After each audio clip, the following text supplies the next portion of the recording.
은퇴를 앞둔 분들이 가장 많이 하는 착각이 있습니다. 지금 가진 돈이면 노후엔 충분하겠지. 하지만 막상 회사를 떠나보면 숫자로 계산했던 충분함이 현실에서 얼마나 다른 의미로 다가오는지 금세 깨닫게 됩니다. 58세에 대기업을 퇴직한 김성호 씨도 그랬습니다. 퇴직금 2억 원, 개인연금 매달 120만 원, 국민연금 수령 예정액 180만 원. 합치면 월 300만 원의 고정수입이 생기니 불안하지 않을 거라 생각했습니다. 하지만 회사 문을 나서고 6개월이 지나자 그는 한숨을 쉬었습니다. 내가 계산한 건 숫자였지만 현실은 변수였어요. 그의 첫 번째 변수는 지출 구조의 변화였습니다. 직장 다닐 때는 점심이 사내식당이었고 교통비나 통신비 일부도 회사에서 지원됐습니다. 하지만 은퇴 후엔 모든 비용이 본인 부담이 되면서 월 생활비가 100만 원 이상 늘었습니다. 게다가 건강보험 지역가입자로 전환되며 보험료가 월 25만 원으로 뛰었고 자동차세와 각종 공과금도 체감 부담이 커졌습니다. 김 씨는 그동안 회사가 내 대신 내주던 사회적 비용이 이렇게 많았는지 그제야 알았다고 말했습니다. 두 번째 변수는 시간이 만들어내는 지출이었습니다. 은퇴 전에는 바빠서 돈 쓸 틈이 없었지만 은퇴 후엔 하루하루가 길었습니다. 친구들과의 점심, 소모임 회비, 여행, 취미활동 등으로 예상치 못한 소비가 늘었고 이 정도는 괜찮겠지 하던 지출이 쌓여 한 달에 50만 원, 100만 원이 더 나갔습니다. 이건 단순한 낭비가 아니라 시간을 견디기 위한 소비였습니다. 혼자 있는 시간을 피하려고 외출하면 돈이 나갔습니다. 그는 돈이 부족한 게 아니라 쓸 이유가 너무 많았다고 회상했습니다. 세 번째는 심리적 불안이었습니다. 회사라는 울타리를 떠나자 수입의 불안정함이 마음의 불안으로 이어졌습니다. 월 300만 원의 연금이 있어도 혹시 모를 병원비, 언제 올지 모르는 자녀의 요청, 부동산 유지비 같은 잠재적 지출이 늘 불안을 자극했습니다. 그래서 그는 한동안 통장을 매일 확인하며 숫자에 매달렸습니다. 돈이 줄지 않으면 괜찮다고 생각했는데 줄어드는 순간 공포가 시작됐어요. 마치 내가 사라지는 기분이었죠.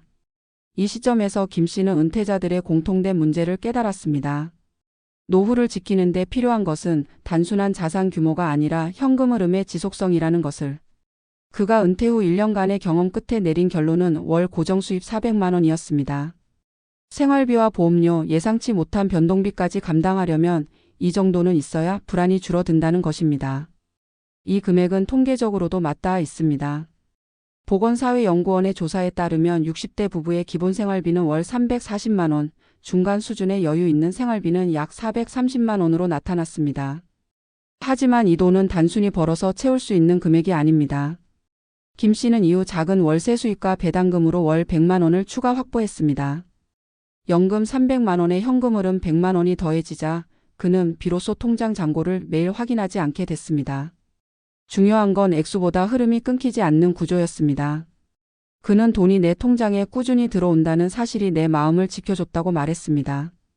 이 사례에서 우리는 은퇴 재정의 본질을 다시 생각하게 됩니다. 많은 이들이 목돈 중심의 설계를 하지만 노후의 진짜 안정은 현금 흐름에서 비롯됩니다. 퇴직금 2억 원은 5년이면 사라질 수도 있지만 월세나 배당처럼 꾸준히 들어오는 50만 원은 평생 마음을 지탱합니다. 또 한 가지 중요한 사실은 심리적 기준선을 정하는 것입니다. 김 씨는 매달 400만 원의 고정 수입이 확보된 이후 불안이 현저히 줄었고 소비를 조절할 수 있었습니다.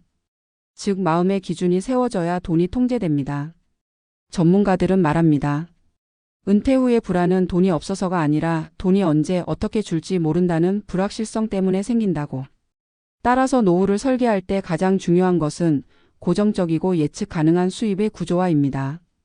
연금, 임대, 배당, 이자 중 하나라도 꾸준히 들어오는 구조를 만드는 것. 이것이 내 노후를 지키는 진짜 돈입니다. 이 방송을 듣는 시청자 중에는 아직 퇴직 전이거나 막 은퇴한 분들도 계실 겁니다. 지금 가장 먼저 해야 할 일은 내 지출 구조를 정확히 파악하는 것입니다. 내가 매달 얼마를 쓰는지, 그중 꼭 필요한 돈은 얼마인지, 불필요한 소비는 어디서 생기는지를 구체적으로 기록해야 합니다. 그리고 연금 외에 어떤 흐름을 만들 수 있을지 고민해야 합니다.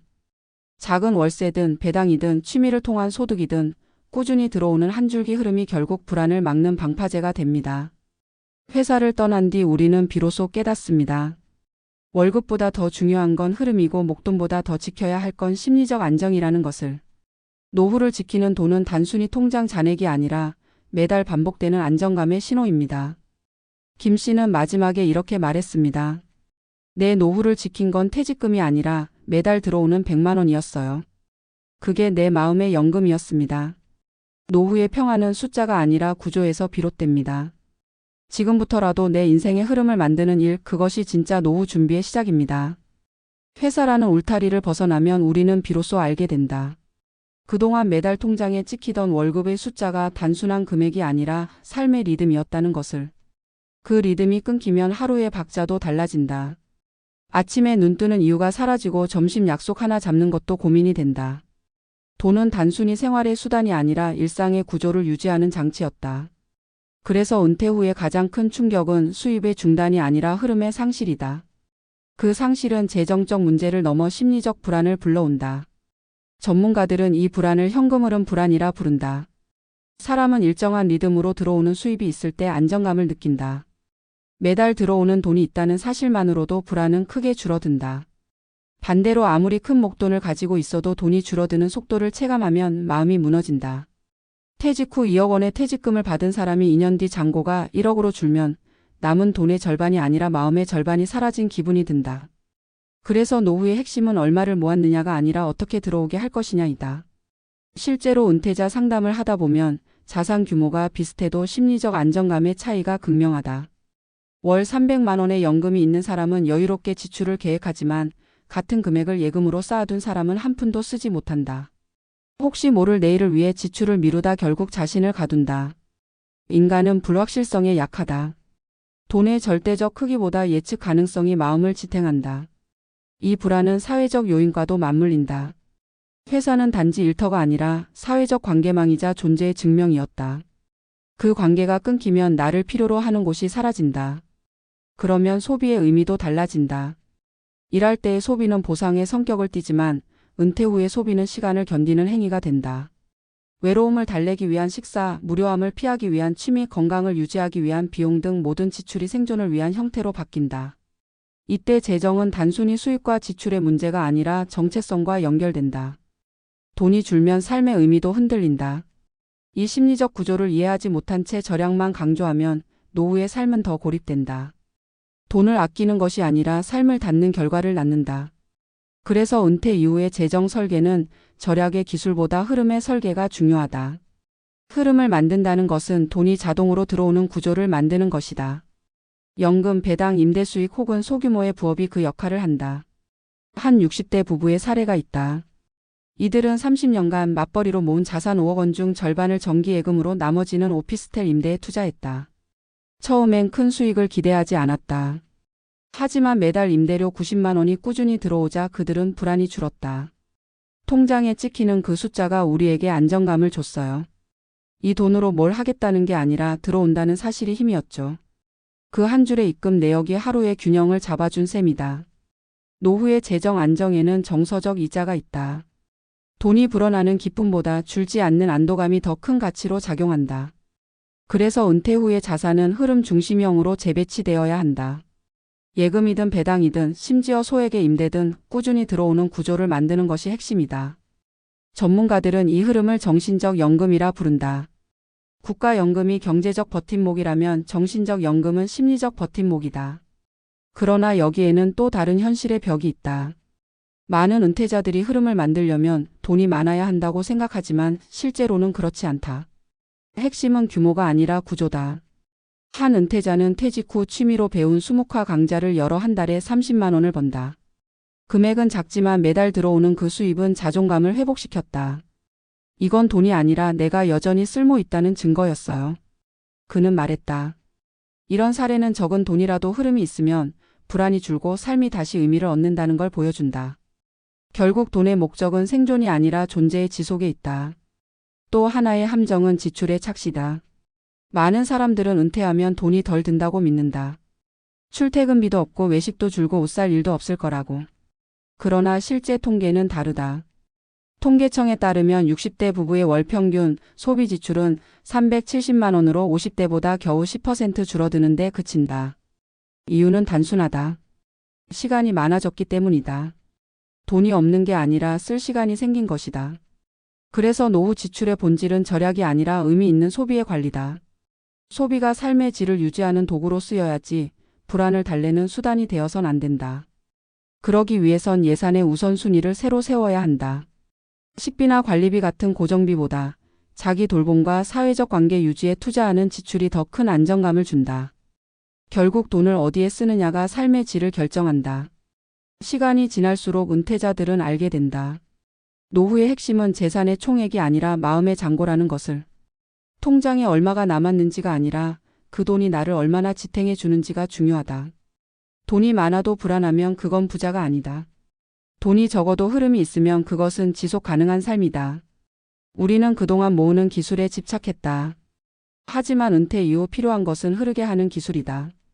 고여있는 돈은 불안의 원천이지만 움직이는 돈은 안정의 근원이다.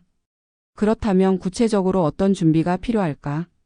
첫째, 자신의 생활비 구조를 정확히 파악해야 한다. 눈으로 보는 것이 아니라 손으로 써보는 것이다. 매달 나가는 지출을 항목별로 기록하면 불필요한 소비의 패턴이 드러난다. 둘째, 가능한 한 현금 흐름 자산을 확보해야 한다. 예금보다 이자를 주는 상품, 배당이 꾸준한 주식, 소액이라도 임대가 가능한 자산이 그 예다. 셋째, 나의 노동이 완전히 끝났다고 생각하지 말아야 한다. 은퇴 이후의 노동은 생계가 아니라 자기 유지의 행위다. 하루 몇 시간이라도 사회와 연결되어 있는 일은 경제적 수입 이상의 가치를 준다. 마지막으로 돈의 역할을 재정의해야 한다. 돈은 이제 미래를 위한 저축이 아니라 오늘의 삶을 유지하는 에너지다. 은퇴는 끝이 아니라 구조의 전환이다. 직장이라는 체계에서 나를 보호하던 시스템이 사라진 대신 이제는 내가 나의 시스템을 만들어야 한다. 그 시스템의 중심에는 돈이 아니라 흐름이 있다. 그 흐름이 있어야 관계가 유지되고 관계가 있어야 삶이 지속된다. 결국 돈은 인간관계와 시간, 의미를 이어주는 매개일 뿐이다. 회사를 떠난 뒤 김성호 씨가 했던 말이 있다. 퇴직금으로는 마음이 편해지지 않았어요. 그런데 매달 들어오는 100만 원이 제 삶의 균형을 되찾게 했죠. 그 말은 단순한 재정 조언이 아니라 은퇴 세대 모두에게 던지는 메시지다. 노후를 지키는 건 목돈이 아니라 흐름이다. 삶을 지탱하는 건 숫자가 아니라 리듬이다. 돈의 많고 적음보다 중요한 건 계속 들어오는 무언가가 있다는 신뢰다. 그 신뢰가 있어야 사람은 하루를 견디고 내일을 계획할 수 있다. 결국 은퇴 후의 안정은 돈의 양이 아니라 리듬의 복원에 있다. 그 리듬은 수입의 흐름이기도 하고 관계의 흐름이기도 하다. 그 흐름이 끊기면 삶은 흔들리고 이어지면 삶은 유지된다. 그러니 노후를 준비한다는 건 단지 돈을 준비하는 일이 아니다. 그것은 나를 지탱할 리듬을 설계하는 일이다. 그 리듬이야말로 우리의 노후를 진짜로 지켜주는 돈이다.